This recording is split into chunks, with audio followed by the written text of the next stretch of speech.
Jack Smith, the special counsel, whose special counsel status, by the way, we also filed in the case that's pending at the 11th Circuit Court of Appeals, has been revoked by the district court, in this case out of Florida, the case involving the classified documents. And they will have to decide, again, do they even want those cases to move forward about whether or not the special counsel is even constitutional?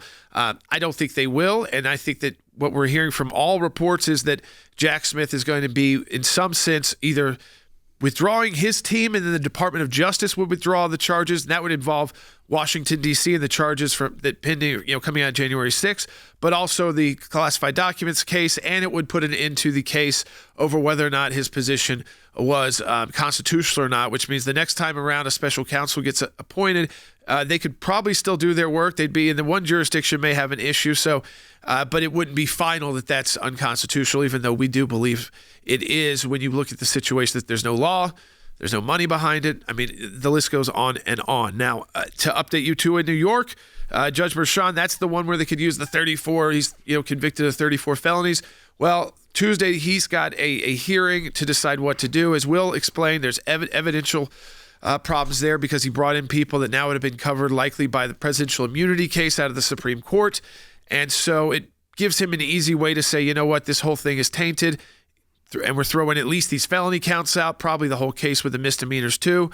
But if those are moved down to the misdemeanors, that becomes, again, a question of money, and that will be appealed by President Trump's attorneys. Same thing goes, again, with Letitia James in those cases that are the civil cases involving, again, the buildings. Remember, she won the seizure, and President Trump put forward the bond. I think that there's going to be, again, serious issues there, but that is not; those are not criminal matters.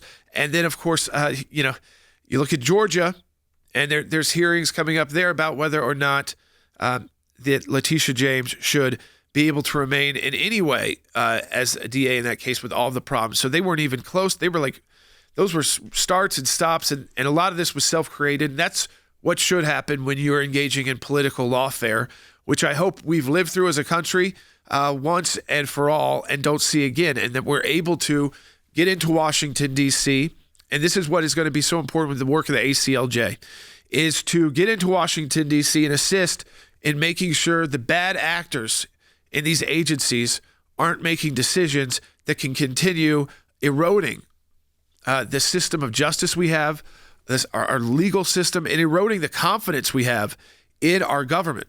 And you remember, sometimes you say, oh, well, since President Trump, maybe ACLJ won't be as busy. We were busier.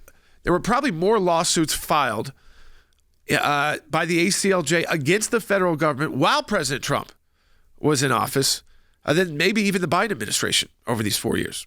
And we'll have to look because, again, the Biden administration, there still might be more lawsuits. They've still got 74 days left, so we might not be done with filing lawsuits there. So understand, when you talk about, coming in, fixing things, getting rid of the bad actors, making it easier to remove these bureaucrats who are not following their instructions and are actively, whether it's leaking information or actively trying to thwart the instructions and the policies of the President of the United States and who they designate to be in the cabinet. Now, this is going to be important too. There will be battles. I mean, yes, there are 52, it looks like, Republican senators, hopefully 53. That should make it a little easier because even if you lose a couple of the very moderate Republican senators, you've still got 51, right? So, but we know that even if the numbers are there, they will go after these people and try to ruin them and their reputations before they ever get to the job. So part of our work will be is with those, if good nominations are made, to get behind in their support. It's why we have the ACLJ. It's why we have ACLJ action all ready to go on Capitol Hill. One, the charges against him are being dropped federally. Two, even the state charges, it looks like, are going nowhere. And we'll know about that very soon on all of that. So that all would be done before he's even taking the oath of office, so that he wouldn't even have to fire Jack Smith himself. That they're self-firing right now, which is great. They don't want to have to go through the Trump. Should we play it for everybody? We can play it for everybody. I guess Jack Smith doesn't want to have one of the moments from TV. Let's play it. You're fired. Get out of here. Which he said he would do in the first 2 seconds he was in office. And I think anybody coming to office would. we get to calls. I think what's important here, though, is that a couple major attempts at restructuring our entire country and election system in a way that's worked, in a way that does work, and we saw it in this election.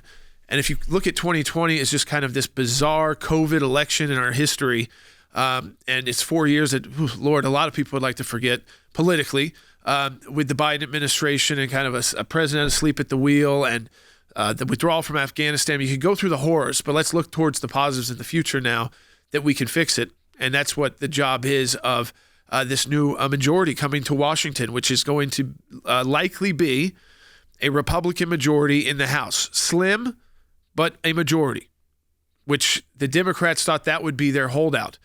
We know there's going to be a Republican majority in the Senate, Will. The question is right now, we're at 52. It looks like we're going to get to 53 in Pennsylvania.